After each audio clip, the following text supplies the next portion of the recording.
Once upon a time, there was a man named Arjun, a simple man, with a quiet dream in his heart. Arjun always believed in one thing: all start when the time is right. Not today, not tomorrow, but someday, when everything finally felt perfect.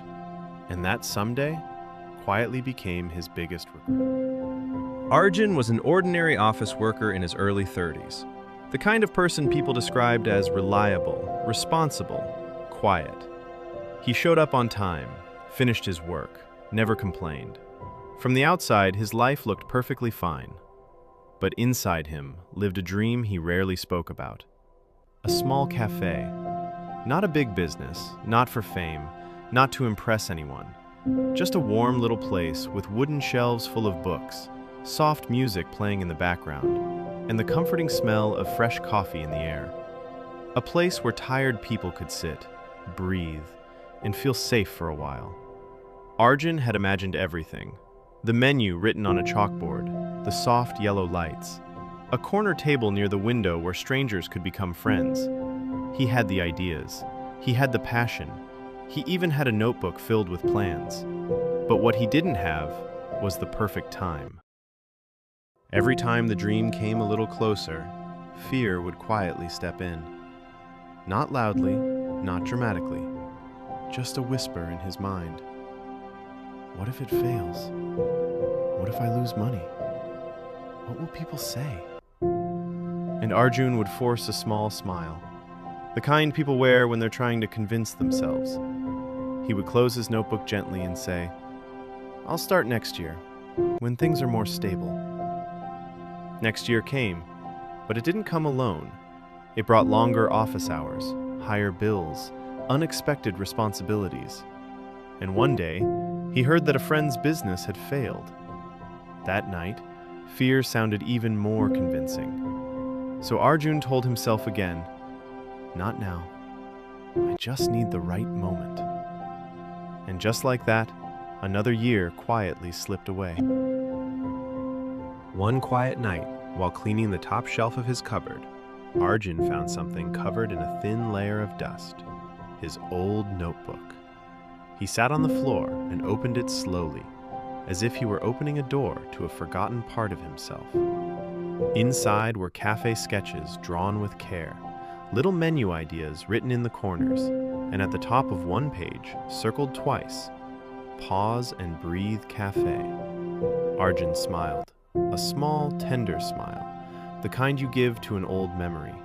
Then he sighed. His fingers moved gently across the pages, like he was touching pieces of a life he had imagined but never lived. For a moment, his eyes sparkled with the old excitement, but the moment passed. Carefully, quietly, he closed the notebook again and placed it back on the shelf. "Soon," he whispered to himself, but soon had already been 10 years. One rainy evening, Arjun missed his bus. Instead of rushing, he quietly sat down at the nearly empty bus stop, watching raindrops race down the metal roof. Beside him sat an old man, holding a broken umbrella that did little to stop the rain. For a while, they just listened to the storm.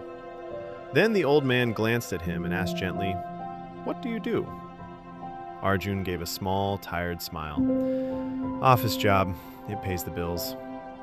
The old man nodded, as if he had expected that answer. Then he asked something that made Arjun pause. "And what did you want to do?" The question hung in the air, louder than the rain. No one had asked him that in years. Arjun looked down at his hands. After a moment, he said softly, "I wanted to open a cafe." The old man smiled, not with happiness, but with the quiet understanding of someone who had once carried a dream too. "I wanted to be a teacher," he said. "I waited for the right time too." Arjun turned toward him. The old man continued, his voice calm but heavy. "Then life got busy. Responsibilities came. Fear grew. And one day, I realized I was too old to begin." The rain fell harder now, like the sky itself was listening. The old man looked at Arjun and asked, "Do you know what hurts the most?" Arjun thought for a second. "Failure?" The old man shook his head slowly. "No, wondering what life would have looked like if I had just tried. That night, Arjun couldn't sleep. Not because of the rain tapping on the window, but because of a single sentence that wouldn't leave his mind. Wondering what life would have looked like if I had just tried. He lay in the dark, staring at the ceiling, as the words echoed again and again. Slowly, his thoughts began to paint a picture. He saw himself at 60, still sitting at the same desk, still staring at the same screen, still whispering the same excuse. Maybe next year. The image felt heavier than failure ever could. For the first time, Arjun understood something he had never admitted before. He wasn't really afraid of losing money. He was afraid of leaving the comfort of what he already knew. Afraid of uncertainty. Afraid of change. And to make it sound reasonable, he had been calling it waiting for the right time. Days passed. But something inside Arjun had changed. The office looked the same. The desk looked the same. The work was still the same, but his thoughts were not. One afternoon, he stared at his computer screen, not really reading anything, and a quiet question rose in his mind. If not now, when? He leaned back in his chair. There would always be bills, always be risks, always be uncertainty. Life would never send a message saying, "Everything is perfect now, you can begin." And in that moment, Arjun understood something simple, but life-changing.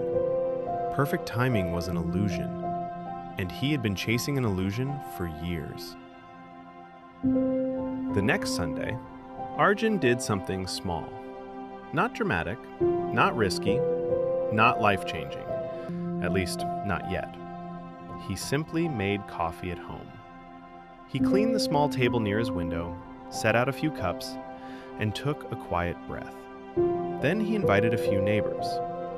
Most were surprised. Some were curious.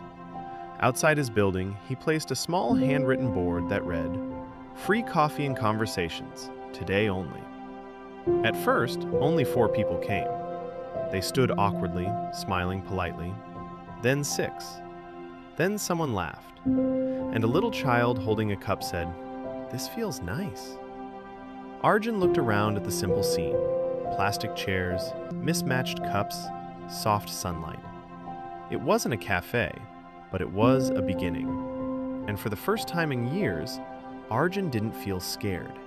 He felt alive. Progress, not perfection.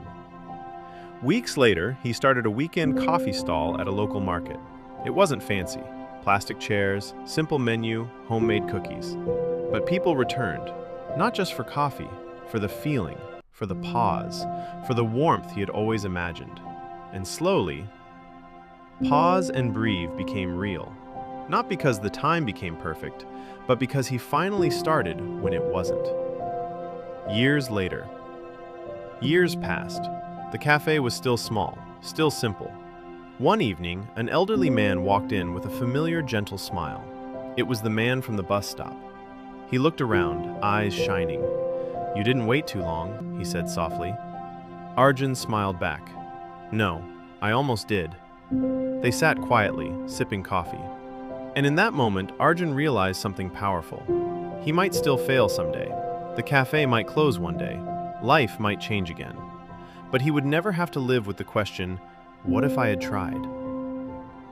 There is no perfect time, only time that passes. Dreams don't die because we fail. They fade because we keep postponing them. Start small. Start scared. Start imperfect, but start. Because one day, the pain of regret will feel heavier than the fear of beginning. And sometimes, the only thing standing between you and your dream is the lie that says, "Not yet." Thank you for watching. If this story touched your heart, please like the video and share it with someone who might need it today. And subscribe to Stories That Heal for more stories that bring comfort, clarity, and quiet strength. Don't forget to turn on the bell icon so you never miss a healing story.